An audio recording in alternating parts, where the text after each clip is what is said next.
नमस्कार, दिन भर की बड़ी खबरों में आपका स्वागत है। मैं हूं आराधना। आज इस बुलेटिन में बात होगी विपक्ष के आरोपों के बाद चुनाव आयोग के यू टर्न की। एसआईआर की बड़ी भूमिका थी माहौल बिगाड़ने के लिए, दबाव बनाने के लिए, मनोबल गिराने के लिए। केंद्रीय मंत्री के बयानों से एनडीए सरकार की खुली पोल की।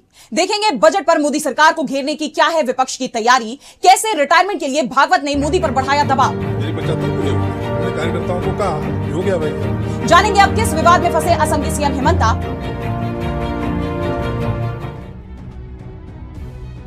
और बुलेटिन के आखिर में देखेंगे मोदी सरकार के बजट खर्च पर क्या हुआ खुलासा। लेकिन दिन भर की तमाम बड़ी खबरों से पहले एक नजर आज की सुर्खियों पर।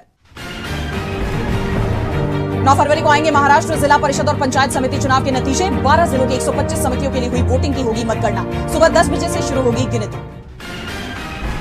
पश्चिम बंगाल में मचे घमासान के बीच राज्य सरकार का बड़ा फैसला। एसआईआर के लिए ग्रुप बी के 8,505 अधिकारी उपलब्ध कराने को तैयार बंगाल सरकार।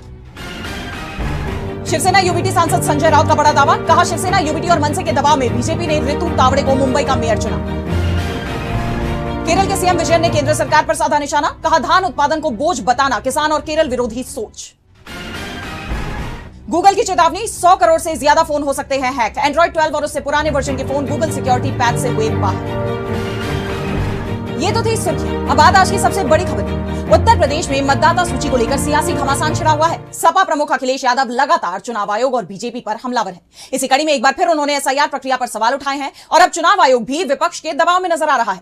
आयोग ने बड़ा फैसला लिया है जिसके बाद यूपी में किसी का भी नाम वोटर लिस्ट से कटवाना अब आसान नहीं होगा। तो क्या है चुनाव आयोग का नया नियम, जानेंगे इस रिपोर्ट में। सपा चीफ अखिलेश यादव का कहना है कि चुनाव आयोग बीजेपी के लिए काम कर रहा है। बीजेपी के नेताओं के इशारों पर अल्पसंख्यकों के वोट काटे जा रहे हैं। खासतौर पर मुसलमान बीजेपी के निशाने पर हैं। सपा चीफ ने यह भी कहा है कि लोकसभा चुनावों में जिन बूथों पर सपा को जीत मिली थी उन सीटों पर वोटों के समीकरण बदले जा रहे हैं। यहाँ बड़ी संख्या में वोट काटे जा रहे हैं जिसमें मुसलमान, दलित और ओबीसी मतदाता शामिल हैं। ये सब कुछ बीजेपी के कहने पर चुनाव आयोग कर रहा है। अखिलेश यादव ने यहाँ तक दावा किया है कि फॉर्म 7 बीजेपी नेताओं की प्रिंटिंग प्रेस में छप रहा है। अब ये बात तो आप जानते ही हैं कि किसी भी मतदाता का नाम वोटिंग लिस्ट से हटाने का आवेदन देने के लिए फॉर्म 7 जमा कराना पड़ता है और सपा का दावा है कि ये फॉर्म बीजेपी नेता छाप रहे हैं। सपा चीफ ने कहा, एसआईआर के माध्यम से बिहार का चुनाव उन्होंने जीत लिया। एसआईआर की बड़ी भूमिका थी माहौल बिगाड़ने के लिए, दबाव बनाने के लिए, मनोबल गिराने के लिए। बिहार के चुनाव को जीत लिया भारतीय जनता पार्टी ने। वेस्ट बंगाल में भी यही कोशिश कर रहे हैं एसआईआर को लेकर के। वहां की सरकार लगातार, वहां की मुख्यमंत्री लगातार इस बात को कह रहे हैं कि चुनाव आयोग भारतीय जनता पार्टी का आयोग बन गया है और उन्हें मजबूरी में भारतीय जनता पार्टी के काली करतूतों के खिलाफ काला कोट पहनना पड़ा और सुप्रीम कोर्ट में खड़ा होना पड़ा कि किस तरीके से भेदभाव, किस तरीके से election commission Bharatiya Janata party का सहयोगी दल बन गया। वैसे सवाल ये भी उठ रहे हैं कि जब इस वक्त एसआईआर की प्रक्रिया चल रही है, बीएलओ घर घर जाकर सर्वे कर रहे हैं, तो फिर बीजेपी के नेता थोक में फॉर्म 7 क्यों जमा करा रहे हैं? वो लोगों के नाम क्यों कटवा रहे हैं? बीजेपी और चुनाव आयोग पर सवालों की कड़ी बढ़ती देख यूपी राज्य निर्वाचन आयोग की तरफ से कहा गया कि अब थोक में कोई भी व्यक्ति फॉर्म 7 जमा नहीं करा पाएगा। राज्य के मुख्य निर्वाचन अधिकारी यानी सीईओ नवदीप रेणवा ने कहा, अगर कोई एक ही व्यक्ति डाक के माध्यम से भी दूसरे व्यक्तियों से फॉर्म 7 एकत्र कर अपनी तरफ से जमा करेगा तो उसे स्वीकार नहीं किया जाएगा। कोई व्यक्ति बेवजह झूठी शिकायत कर आसानी से किसी का नाम मतदाता सूची से नहीं कटवा सकता। अगर उसका नाम मतदाता सूची में है तो ही वो दूसरे का नाम कटवाने के लिए फॉर्म 7 भर सकता है। फॉर्म 7 भरने वाले व्यक्ति को उस फॉर्म पर अपना दूसरा विवरण देना होगा जिसमें नाम, मतदाता फोटो, पहचान पत्र संख्या और मोबाइल नंबर शामिल है। साथ ही जिसका नाम काटने का आवेदन दिया जा रहा है उसे भी सूचित करना होगा। और अगर किसी भी व्यक्ति ने किसी का मतदाता सूची से नाम कटवाने के लिए फॉर्म 7 भरा और जांच में मामला झूठा निकला तो उसके खिलाफ एफआईआर भी की जा सकती है। वैसे बीजेपी के नेता तो दावा कर रहे हैं कि उनकी तरफ से किसी का नाम कटवाने की शिकायत नहीं दी जा रही है, लेकिन अब चुनाव आयोग ने ही बीजेपी के दावों की पोल खोल दी है। राज्य निर्वाचन आयोग की तरफ से बताया गया है कि सियासी दलों की तरफ से 1627 फॉर्म 7 भरे गए हैं, जिसमें अकेले बीजेपी की तरफ से 1566 फॉर्म जमा कराए गए हैं, जबकि सपा की तरफ से 47 फॉर्म जमा कराए गए हैं। आयोग के बयान से साफ है कि यूपी की वोटर लिस्ट में बड़ा खेल हो रहा है। विपक्ष के आरोपों से चुनाव आयोग बुरी तरह घिर गया है तो एनडीए सरकार अपने ही सहयोगियों के निशाने पर आ गई है। बिहार के पूर्णिया से निर्दलीय सांसद पप्पू यादव की गिरफ्तारी को लेकर बवाल मचा हुआ है। विपक्ष ने तो इस पूरे घटनाक्रम को लेकर सत्ता पक्ष को घेरा है ही और अब मोदी सरकार के मंत्री ने भी विपक्ष के आरोपों पर मुहर लगा दी है, जिसके बाद एनडीए सरकार की मुश्किलें और बढ़ गई है। तो क्या है ये पूरी खबर, जानेंगे इस रिपोर्ट में। पूर्णिया से निर्दलीय सांसद पप्पू यादव की गिरफ्तारी के साथ ही बिहार की सियासत में जबरदस्त हलचल देखने को मिल रही है उनकी तबीयत बिगड़ने के बाद पप्पू यादव को पीएमसीएच में भर्ती कराया गया और अब उनकी 2 दिन की हिरासत की अवधि पूरी हो गई है। 9 फरवरी को उन्हें एमपी एमएलए कोर्ट में पेश किया जाएगा और तभी तय होगा कि उनको जमानत मिलेगी या नहीं। विपक्ष इस मामले में सरकार पर हमलावर है। इस बीच बीजेपी के सहयोगी और मोदी सरकार के मंत्री ने बड़ा दावा किया है। केंद्रीय मंत्री जीतन राम मांझी ने कहा है कि पप्पू यादव नीट छात्रा की जान जाने का मामला उठा रहे थे, इसलिए उनकी गिरफ्तारी हुई है। जीतन राम मांझी के इस बयान ने विपक्ष के उन दावों पर मोहर लगा दी है जिसमें विपक्ष इस कार्रवाई को राजनीतिक साजिश बता रहा था और अब मांझी के इस बयान से विपक्ष के आरोप और पुख्ता हो गए हैं। यानी मांझी ने अपनी ही सरकार की पोल खोल दी है। पप्पू यादव की गिरफ्तारी पर अब सरकार के अंदर से ही सवाल उठने लगे हैं, जिससे सरकार बुरी तरह से गिर गई है। वहीं इस मामले में आरजेडी नेता तेजस्वी यादव का भी बयान आया है। उन्होंने कहा कि आजकल तानाशाही चल रही है, दोषियों को बचाया जाता है और निर्दोषों को फंसाया जाता है। सीबीआई जांच का क्या मतलब है? तेजस्वी ने सीधे तौर पर सरकार पर हमला बोला है। अब सबकी नजरें 9 फरवरी को होने वाली सुनवाई पर बनी हुई है। पप्पू यादव की गिरफ्तारी को लेकर बवाल बढ़ता ही जा रहा है तो संसद में भी जबरदस्त बहस देखी जा रही है। विपक्ष ने मोदी सरकार के खिलाफ मोर्चा खोला हुआ है। अमेरिका के साथ ट्रेड डील से लेकर चीन के साथ सीमा पर हुई झड़पों तक कई मुद्दों पर सरकार बुरी तरह घिरी हुई है और अब 9 फरवरी को बजट पर चर्चा होगी, जिसे लेकर विपक्ष ने पूरी तैयारी भी कर ली है। तो क्या है विपक्ष की तैयारी, आइए देखते हैं इस रिपोर्ट में। संसद का बजट सत्र मोदी सरकार पर भारी पड़ता नजर आ रहा है। विपक्ष ने तमाम मुद्दों पर सरकार की चौतरफा घेराबंदी कर दी है और सरकार विपक्ष के सवालों से बचती नजर आ रही है।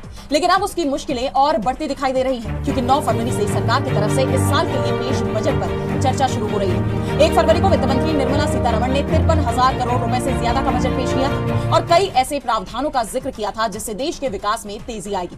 और अब जब इस पर चर्चा शुरू होने जा रही है तो ये तय है कि विपक्ष सवाल पूछेगा और सरकार उससे भाग भी नहीं सकती। जिस तरह राष्ट्रपति के अभिभाषण पर लोकसभा में नेता विपक्ष राहुल गांधी के सवालों को रोका गया, उन्हें बोलने ही नहीं दिया गया। ऐसे में बजट पर दोनों ही सदनों में जोरदार बहस की उम्मीद जताई जा रही है। इसके अलावा कांग्रेस सांसदों पर लोकसभा स्पीकर ओम बिरला के आरोपों पर भी घमासान जारी रह सकता है। विपक्षी सांसदों का कहना है कि अगर स्पीकर को ऐसी घटना की जानकारी पहले से थी तो उन्होंने सदन को आगाह क्यों नहीं किया। दरअसल पीएम मोदी के भाषण के बिना ही लोकसभा से राष्ट्रपति के अभिभाषण पर धन्यवाद प्रस्ताव पारित हो गया। बिरला का दावा है कि उन्होंने पीएम को सदन में आने से खुद रोका था क्योंकि महिला सांसद उन पर हमला कर सकती थी। ऐसे में विपक्ष ने स्पीकर के रवैये पर सवाल उठाए हैं। वहीं अमेरिका के साथ ट्रेड डील का भी मुद्दा गरमाया हुआ है। इस डील को भारतीय किसानों के खिलाफ बताया जा रहा है। ऐसे में विपक्ष हमलावर है ही, किसानों ने भी 12 फरवरी को भारत बंद बुला लिया है। संसद में आगे भी ये मुद्दा उठना तय माना जा रहा है, यानी संसद का बजट सत्र दमदार रहने वाला है। अब देखना यह होगा कि सरकार विपक्ष के सवालों का जवाब देती है या किसी तरह उससे बचने के बहाने ढूंढती है। संसद में पीएम मोदी विपक्ष के निशाने पर है। इस बीच आए आरएसएस प्रमुख मोहन भागवत के बयान ने भी पीएम मोदी पर दबाव बढ़ा दिया है। भागवत ने संघ के कामकाज को लेकर खुलकर अपनी राय रखी, लेकिन इस दौरान वो कुछ ऐसा कह गए जिससे मोदी की रिटायरमेंट को लेकर सवाल गहराते जा रहे हैं। भागवत के बयान से पीएम की मुश्किलें बढ़ती नजर आ रही हैं। तो ऐसा क्या बोले भागवत और क्या है उनका संकेत, जानने के लिए देखिए ये रिपोर्ट। आरएसएस प्रमुख मोहन भागवत के हालिया बयान ने देश की राजनीति में एक नई बहस छेड़ दी है। भागवत ने साफ कर दिया है कि वो सरसंघचालक पद छोड़ने के लिए पूरी तरह तैयार है। उन्होंने कहा कि 75 साल की आयु के बाद पद पर न रहना एक सामान्य परंपरा है। आरएसएस के शताब्दी समारोह के दौरान भागवत ने अपने रिटायरमेंट पर खुलकर बात की। उन्होंने कहा, जहां तक मेरी बात है, मेरे 75 साल पूरे हुए तो मैंने कार्यकर्ताओं से कहा कि मेरा हो गया, लेकिन उन्होंने कहा कि आपको क्या हो गया है, आप घूम रहे हैं, काम कीजिए। तो मैं रुक गया। मैं यहाँ हूँ, ये मेरी मर्जी नहीं है, और अगर मैं यहाँ नहीं रहूँ तो ये भी मेरा ऑप्शन नहीं होता, ये संघ का ऑप्शन है। जिम्मेदारी से रिटायर होने के बाद भी संघ का काम जिंदगी भर चलता रहता है। जिस दिन संघ कहेगा मैं तुरंत पद छोड़ दूंगा। कि 75 की आयु के बाद बिना दायित्व के काम करना चाहिए। इसको संघ की अनुमति मिलेगी तब होगा। जैसे मेरी बात है, मेरे 75 पूरे हो गए, अपने कार्यकर्ताओं को कहा हो गया भाई, तो आपको क्या हो गया, तुम तो रहे काम करो, तो मैं रुक गया हूं। मैं यहां रहूं ये मेरी इच्छा नहीं है, कार्यकर्ता की रहती नहीं है। मैं यहां न रहूं ये भी मेरा ऑप्शन नहीं है, संघ का ऑप्शन है।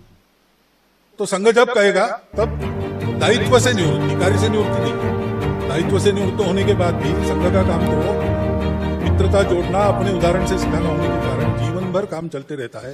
भागवत ने आगे कहा कि संघ अपने स्वयं सेवकों से आखिरी समय तक काम लेता है, लेकिन पद पर बने रहना जरूरी नहीं है। राजनीतिक गलियारों में इस बयान को सीधे तौर पर प्रधानमंत्री नरेंद्र मोदी से जोड़कर देखा जा रहा है। माना जा रहा है कि इस बयान के जरिए मोहन भागवत ने मोदी पर दबाव बना दिया है, क्योंकि 2014 के बाद से बीजेपी में एक अघोषित नियम रहा है कि 75 साल की आयु पार करने के बाद नेताओं को सक्रिय राजनीति से हटा दिया जाता है। लालकृष्ण आडवाणी और मुरली मनोहर जोशी इसके सबसे बड़े उदाहरण हैं। 2025 में मोहन भागवत और पीएम मोदी दोनों ही 75 साल के पड़ाव को पार कर चुके हैं। अब जब भागवत ने खुद को पद से अलग करने की पेशकश कर दी है तो सवाल उठ रहे हैं कि क्या यही नियम प्रधानमंत्री मोदी पर भी लागू होगा। भागवत के बयान पर राजनीतिक जानकारों का मानना है कि भागवत ने अपनी इच्छा जाहिर कर गेंद प्रधानमंत्री मोदी के पाले में डाल दी है। अगर भागवत रिटायरमेंट की राह चुनते हैं तो पीएम मोदी के लिए 75 साल वाले नियम की अनदेखी करना नैतिक रूप से चुनौतीपूर्ण हो सकता है, ये तय माना जा रहा है। भागवत ने पीएम मोदी को मुश्किल में डाल दिया है तो मुश्किलें असम के सीएम शर्मा की भी बढ़ी हुई है। उनके मियां वाले बयान को लेकर शुरू हुआ विवाद अभी थमा भी नहीं था कि इस बीच उनके एक और वीडियो ने सियासी तूफान ला दिया है।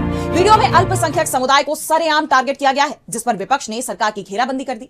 तो ऐसा क्या था वीडियो में जिससे शुरू हो गया बवाल, और क्या है ये पूरा मामला, जानने के लिए देखिए ये रिपोर्ट। असम में सियासी बवाल एक बार फिर अपने चरम पर पहुंच गया है। असम बीजेपी की तरफ से सोशल मीडिया पर एक वीडियो शेयर किया गया था, जिसमें सूबे के मुख्यमंत्री हिमंता बिस्वा शर्मा को एक मुस्लिम व्यक्ति पर निशाना साधते हुए देखा गया। हालांकि यह वीडियो AI जनरेटेड है, लेकिन इस वीडियो ने विपक्ष को बैठे बिठाए सरकार को घेरने का एक मुद्दा दे दिया। सबसे पहले आप ये वीडियो देखिए।